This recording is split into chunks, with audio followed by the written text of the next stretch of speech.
Halo Sobat Ngoko, kembali lagi dengan Adi. Nah, tadi kita sudah dipaparkan nih Pak, tentang BPSK itu apa, terus permasalahan-permasalahan yang ada di BPSK itu apa. Nah, sekarang, nanti kalau saya ngelapor, itu kantornya di mana tuh Pak BPSK gitu loh Pak. Nanti mungkin Bapak bisa lebih jelaskan lebih lanjut lagi, jadi biar teman-teman sobat-sobat Ngoko di rumah jadi bisa paham Pak sedikit.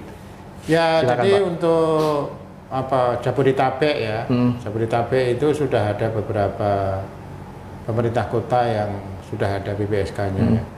DKI, Kota Bogor, Kabupaten Bogor, Tangerang Selatan Iya, ya. Tangsel. Tangerang Selatan itu. Kota Tangerang. Kota Tangerang itu sudah ada. Nah, detailnya nanti bisa dilihat di website Pemda atau di Kementerian Perdagangan, atau ditanyakan ke kantor Dinas Perdagangan setempat. Jadi kalau DKI itu BPSK itu berada di satu komplek dengan kantor Dinas Perdagangan dan UMKM, itu di Jalan Di Pulau Mas itu ya Pak? Pulau Mas di Yang samping BGR, Perintis Kemerdekaan. Depannya itu ya sekolah SMIP ya apa? ASMI, sekolah Kampus Biru, ya. Kampus Ungu. Kampus Ungu, Kampus Ungu itu seberang, Iya. seberang sungai. Seberang sungai benar. Dulu Yang ada kereta yang nyebrang kalau jalan kaki, sekarang saya nggak tahu ada, kalau nggak muter dikit. Jadi dia di Getek kalau dulu Pak ya? Getek ya.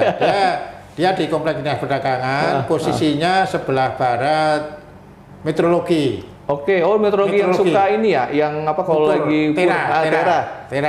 Kalau untuk angkot-angkot itu di situ kan ya, taksi, iya. Itu di situ. Iya, oke. Yang mau arah ke Pulau Gadung kan ya? Ya, betul.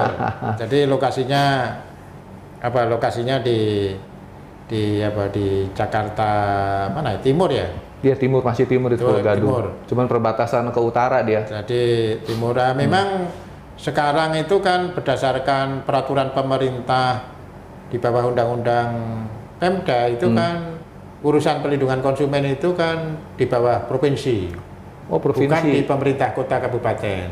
Oke, gubernur langsung dong Pak? Ya, jadi zaman saya dulu itu kecuali DKI tidak ada masalah karena otonominya kan di provinsi. Khusus, iya. Tapi kalau zaman waktu saya jadi BPSK itu tahun 2007 sampai 2012 itu BPSK itu masih di bawah pemerintah kota kabupaten. Oke.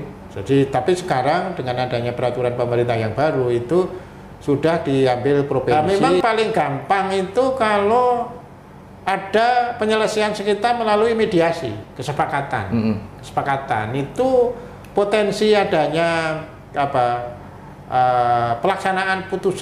pelaksanaan mediasi itu cukup besar karena kan sudah disepakati para pihak. Okay. Nah, nanti BPSK cuma memonitor aja apakah kesepakatan dalam mediasi itu dilaksanakan atau tidak. Yang sering menjadi persoalan adalah terhadap putusan arbitrase.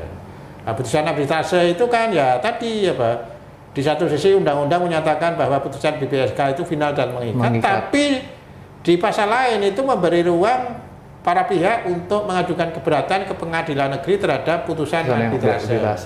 Nah, ini kan ditambah lagi terhadap putusan keberatan tadi, para pihak juga bisa kasasi ke Mahkamah Agung. Benar. Mahkamah Agung ini yang kadang-kadang satu membutuhkan effort bagi konsumen, satu yang kedua juga berurusan dengan pengadilan kan juga nggak familiar.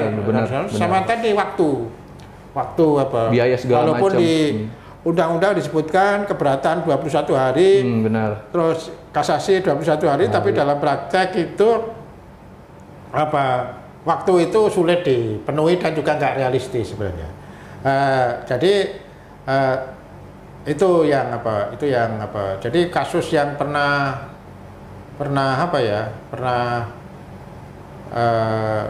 kalau BPSK kan konsumen sendiri, kita monitor itu ada konsumen kehilangan laptop di sebuah hotel di Surabaya. Itu kasus itu Pak ya? Kasus terus ke BPSK itu pelaku usahanya dinyatakan bersalah, terus keberatan, terus kasasi. Tapi sampai akhirnya sampai akhirnya kasasi tetap menguatkan putusan BPSK dan hotel bertanggung jawab. Harus ganti. Memang ini tadi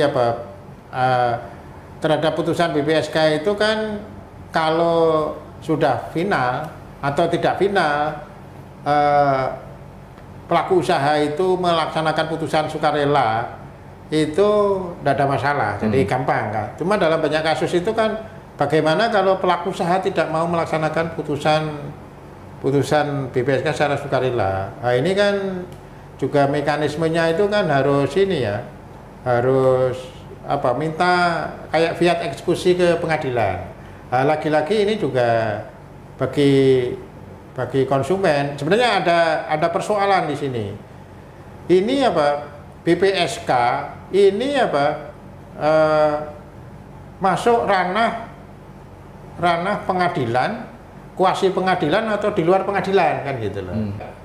Jadi di Indonesia itu kan persoalan perlindungan konsumen itu kan didekati sebagai isu perdagangan, isu trade.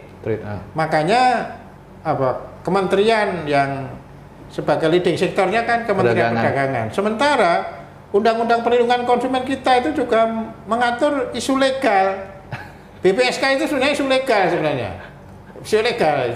Coba tanya teman-teman perdagangan. BPSK itu masuk tupoksi perdagangan atau bukan? Perdagangannya di mana kan gitu loh. Sama klausula baku sebenarnya. Klausula baku itu juga isu perdagangan atau isu legal? Legal itu. Isu legal. Nah, makanya di sini ini memang persoalan di Undang-Undang Perlindungan Konsumen itu di satu sisi leading sektornya Kementerian Perdagangan, tapi di sisi lain kontennya itu konten legal yang Kementerian Perdagangan itu juga gampang mengatur. Benar. Kalau di beberapa negara itu ya klausula baku itu di bawah Kementerian Hukum dan HAM. Cuma kalau kita datang ke Kuningan di Kementerian Hukum dan HAM itu belum ada kotak fungsi yang menguasai klausula baku. Karena itu kan perjanjian perdata tuh Pak. Agak menyimpang dikit, cuma memang ini ya problem di perlindungan konsumen yang menurut saya harus dituntaskan. Jadi apakah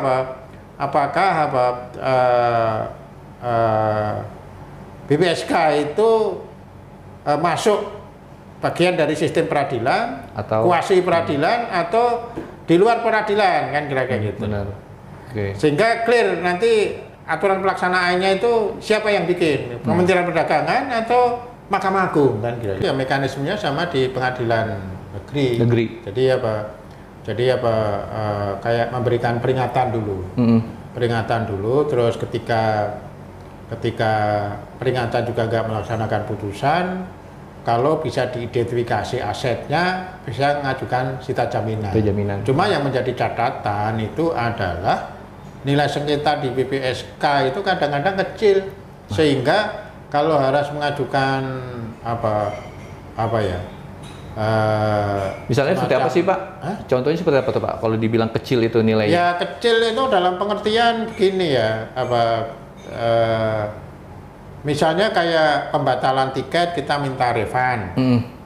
Itu kalau tiket pesawat kan ya, kalau domestik kan ya nilainya kan antara 300 sampai 1 juta sekian. Kecuali tiket ke Papua mungkin agak tinggi lagi, beda mahal. Ini kadang-kadang tadi effort untuk mengurus eksekusi sama nilai ganti ruginya itu nggak sebanding. Benar. Ini yang jadi persoalan eksekusi ini memang harus menjadi catatan BPSK ke depan kan gitu. Itu banyak Pak ya, selain barang dan jasa juga kayak penerbangan gitu kan, sering ya Pak ya? Kasus penerbangan. Pinjol itu sering juga ya Pak ya?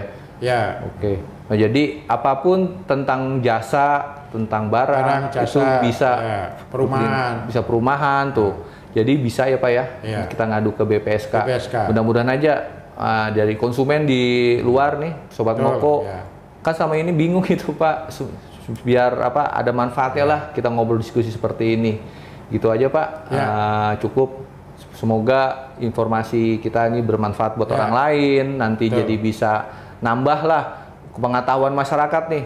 Jadi lebih peduli lagi kita terhadap konsumen. Pelaku usaha juga harus lebih arif. Ya, jadi kalau kita bicara komplain atau pengaduan itu selain ini memang hak kita, konsumen oleh undang-undang dilindungi hak-haknya untuk mendapat penyelesaian sengketa yang adil dan juga mendapat kompensasi ketika ada pelanggaran hak konsumen. Ini juga bisa memberi peringatan konsumen lain dan juga pelaku usaha bahwa konsumen itu dia punya hak yang harus dihargai oleh pelaku usaha. Oke, makasih banyak. Makasih Pak Sudarmo, semoga sehat-sehat selalu Pak, jaga kesehatan. Ya. Oke, gitu aja Sobat Ngoko. Sudah diskusi panjang lebar tentang BPSK. Nanti kalau ada komen apa-apa tentang BPSK, catat aja di situ. Kita jangan lupa like dan subscribe-nya di Ngoko Podcast. Assalamualaikum warahmatullahi wabarakatuh. Waalaikumsalam.